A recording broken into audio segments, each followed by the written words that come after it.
अस्सलामुअलैकुम जी, कैसे हैं आप सब लोग। उम्मीद है कि आप सभी लोग ठीक होंगे। तो जनाब आज के व्लॉग का स्टार्ट हो रहा है जी मेरे बेड की क्लीनिंग के साथ। तो मैंने सोचा क्यों ना आप लोगों के साथ कुछ टिप्स जो है ना वो शेयर कर दी जाएं कि आप किस तरह से अपने बेडरूम को साफ़ सुथरा रख सकते हैं, ख़ास तौर पर बेड को। और दूसरा ये है कि अपने बेड को खुशबूदार बना सकते हैं, क्योंकि बच्चों वाला घर होना, यानी कि बच्चे वगैरह अगर बेड पर सोते हैं तो उसकी क्लीनिंग मुझे लगता है बहुत ज़्यादा ज़रूरी है, क्योंकि ना फिर बेड में से ना अजीब सी स्मेल आने लग जाती है। यह है कि बच्चे कभी फीडर उल्टा कर देते हैं तो कभी कुछ, इसीलिए बस मैं ना बहुत ज़्यादा फिर सफाई का ख्याल रखती हूँ, क्योंकि यहाँ पर धूप वगैरह तो आती नहीं है।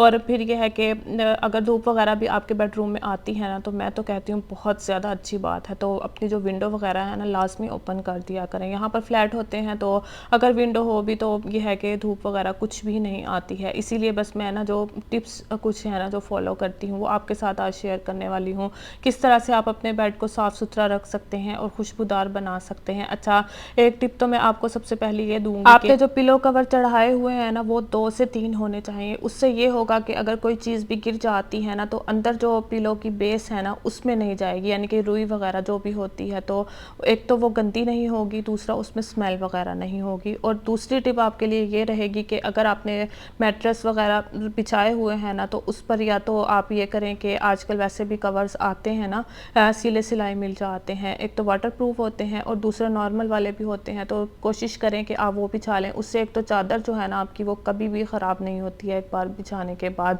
और दूसरा ये है कि बात वही है कि अगर कोई चीज़ गिर भी जाएगी तो आप ये है कि फ़ौरन से उसको चादर को हटा देंगे और दूसरी चादर बदल दें। तो आप माशाल्लाह से देख सकते हैं, बच्चे भी हैं मेरे, लेकिन फिर भी मेरा बेड जो है वो कितना क्लीन है, वो इसीलिए कि मैं जो है ना ये कुछ टिप्स हैं जो फॉलो करती हूँ। अच्छा, इसके बाद बस आपने देखा मैंने इस पर वैक्यूम लगाई है, कि मैंने बेड के लिए ना स्पेशल ऑर्डर की थी तो आ गई है, मुझे बड़ी खुशी हो रही है। वैसे तो ये था कि फिर ना मैं इसको अच्छी तरह से दूसरी वैक्यूम से साफ़ कर देती थी। तो नेक्स्ट टिप मेरी यही रहेगी कि बेडशीट हटाने के बाद आपने इस तरह से ना खुशबू वाला कोई भी पाउडर आपके पास हो वो आपने इस पर डाल देना है अपने बेड पर, मैट्रेस पर। और इसके बाद आपने बस जो बेडशीट है ना वो बिछा देनी है। एक तो जो नमी नमी सी होती है ना आपके रूम में वो नहीं रहेगी, और दूसरा खुशबू आती रहेगी। जब तक आपने नेक्स्ट बेडशीट नहीं बिछानी है ना, इसी तरह से आपके कमरे में जो है ना वो खुशबू रहेगी। अच्छा, मेरी जो 2 बेड है ना तो इसीलिए बस मैं हस्बैंड की हेल्प ले लेती हूँ, और जब मैं ये बिछाती हूँ ना बेडशीट तो इसमें मैं चारों साइड ना गिरा लगा कर और बेड के नीचे फिक्स करवा देती हूँ। उससे ये होता है कि फिर चादर जो है ना अपनी जगह से बिल्कुल भी नहीं हिलती है। तो बच्चे जिस दिन बेडशीट बिछ रही हो, और आप यकीन माने इतनी कोई खुशी की इंतहा नहीं होती है ना इनकी, तो बहुत ज़्यादा शौक से खेलते हैं। तो खैर बच्चे भी खेल रहे हैं और यह है कि मम्मा पापा भी अपने काम में लगे हुए हैं। तो इसके बाद बस फिर ये है कि मैं रूम में जो है ना वैक्यूम कर दूँगी, और फिर जो मेरा रूम है ना माशाल्लाह से वो क्लीन हो जाएगा।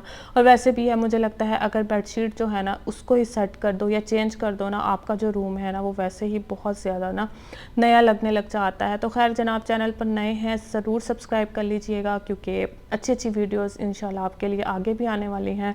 और कुछ टिप्स भी हैं जो घरेलू में आपके साथ शेयर करने वाली हूँ, जो ये है कि ज़ीरो बजट में आप अच्छी तरह से अपने घर को नीट क्लीन एंड टाइडी रख सकते हैं। इसके बाद बस फिर ये है कि परिसा की जो खाला पाकिस्तान से आई हुई है, उन लोगों की कॉल आ गई कि आ जाओ आप लोग, हम लोग ये है कि वेट कर रहे हैं। मैंने कहा चलो चलते हैं, परिसा की खाला की तरफ ही थी, बड़ी वाली खाला की तरफ ना।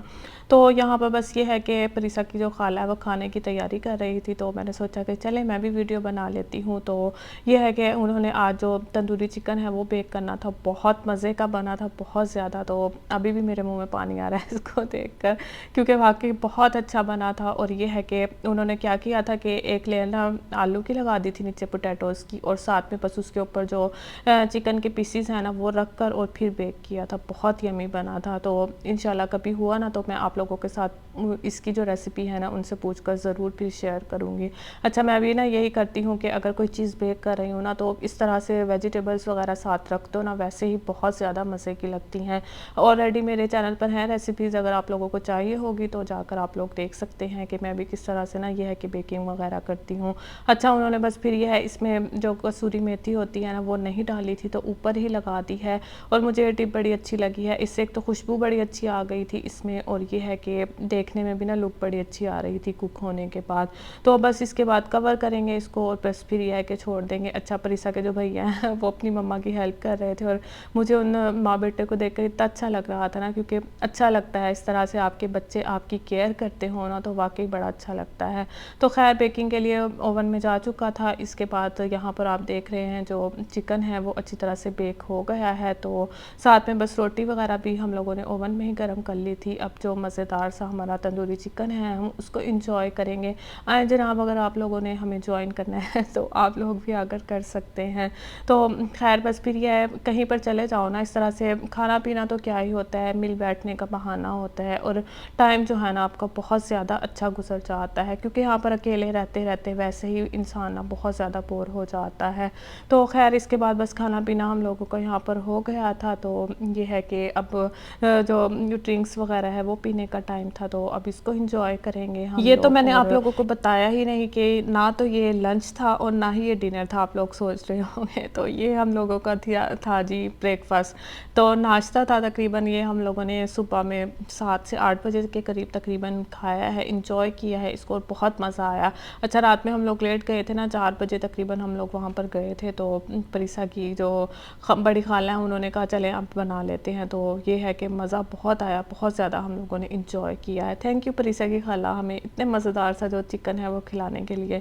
तो इसके बाद बस ये है कि हमने ड्रिंक्स वगैरह इंजॉय की हैं। अच्छा, जो आज का व्लॉग है ना वो 3-4 दिन का मैं आपके साथ शेयर कर रही हूँ, क्योंकि ऑलरेडी आप लोगों को पता है कि छुट्टी हो गई थी मेरी, कुछ मेरी तबीयत ठीक नहीं थी और दूसरा बस फिर ये है कि परिसा के लिए स्कूल वगैरह मैं जो है ना वो देख रही थी कि कौन से स्कूल में इसका एडमिशन करवाना है। तो यहाँ पर बस यही कुछ देखने आए हुए थे। अच्छा, मैं चाह रही हूँ कि ये है कि पाकिस्तानी स्कूल हो, लेकिन यहाँ पर ज़्यादातर ये है कि सऊदी स्कूल ही होते हैं, 2-4 ही हैं पाकिस्तानी। तो बस उन्हीं का मैं विज़िट करने गई थी कि इसका एडमिशन करवा देती हूँ। तो अच्छा, काफ़ी लोग कहते हैं कि बेटियों को पढ़ा कर क्या करना है, ये है कि काम ही करने हैं घर के ना, तो बेटों को पढ़ाना चाहिए। और काफ़ी लोग कहते हैं कि बेटों को भी क्या करना है पढ़ा कर। अच्छा, मेरी सोच ये है कि जितना हो सके ना मैं अपनी बेटी को पढ़ाऊँगी, इसको ऐसा बनाऊँगी ना कि अपने पाँव पर ये खुद खड़ी हो, किसी की तरफ इसको देखने की फुर्सत ही ना मिले, यानी कि किसी पर ये डिपेंड ना करे। कुछ लोग कहते हैं कि बेटियां जो है ना वो बोझ होती हैं, यकीन माने बेटियां जो हैं वो बिल्कुल भी बोझ नहीं होती हैं। और कुछ लोग इस तरह भी होते हैं कि जल्दी शादियां कर देते हैं कि उम्र गुजर जाएगी इनकी और फिर ये है कि कोई रिश्ता नहीं आएगा, और इसी वजह से कुछ लोग जो है ना अपनी बेटियों की जल्दी शादी कर देते हैं और वाकई ही ये साबित कर देते हैं कि बेटियां जो है ना वो बोझ होती हैं, तो अपना बोझ जो है ना वो किसी और के ऊपर डाल देते हैं। मुझे लगता है जो आगे आने वाला दौर है ना उसके लिए जो पढ़ाई है ना वो बहुत ज़्यादा ज़रूरी है। अपनी बेटियों को जितना हो सके ना उतनी आला तालीम दिलवाएं, कोशिश करें कि वो ज़्यादा से ज़्यादा पढ़ सकें, क्योंकि मुझे लगता है कि अल्लाह ना करे किसी के बच्चों पर भी बुरा वक्त आए। अगर बेटे पर आपके बुरा वक्त आता है ना तो वो ज़मीन खोद कर भी अपना गुजारा कर लेगा। लेकिन ये है कि जो बेटियां हैं ना अल्लाह ताला ने बहुत ज़्यादा नाजुक बनाई होती हैं।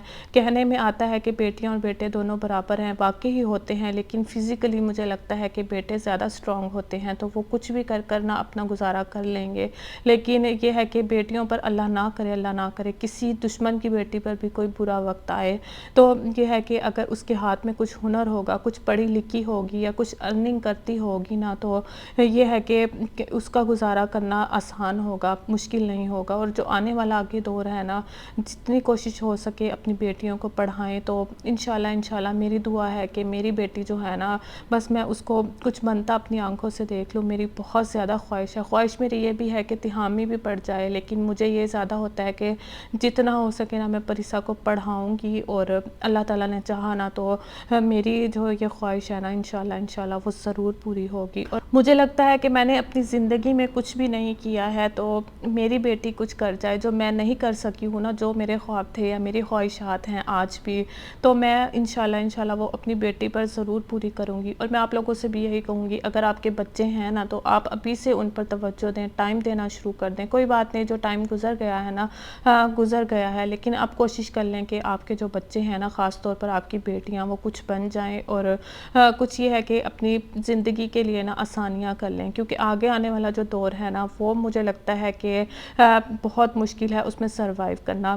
मियाँ और बीवी दोनों अगर बराबर जो है ना अर्निंग करेंगे तो ही आपका घर चलेगा, वरना तो बहुत ज़्यादा मुश्किल है कि आप जो अपना घर है ना उसको चला सकें। तो कोशिश करें कि आपके बच्चे पढ़ जाएं, कुछ बन जाएं, कुछ हुनर सीख लें। तो ये है कि बस कोशिश मेरी यही रहेगी, और आप लोगों के साथ भी मैं कोशिश कर रही हूँ इस तरह के छोटे छोटे जो टॉपिक्स हैं ना वो शेयर कर सकूँ। तो खैर यहाँ पर बस ये है कि हम लोग आए हुए थे बच्चों को पार्क में लेकर खाना शाना खिलाने के लिए। तो बस ये है कि परिसा के चाचू और चाची भी थे, हम लोग थे, तो खाना हम लोग ले आते हैं, आप लोगों को पता पता ही है, यहाँ पर खाना खाया है हम लोगों ने। इसके बाद बस बच्चों को झूले वगैरह दिलवाने यहाँ पर आ गए थे।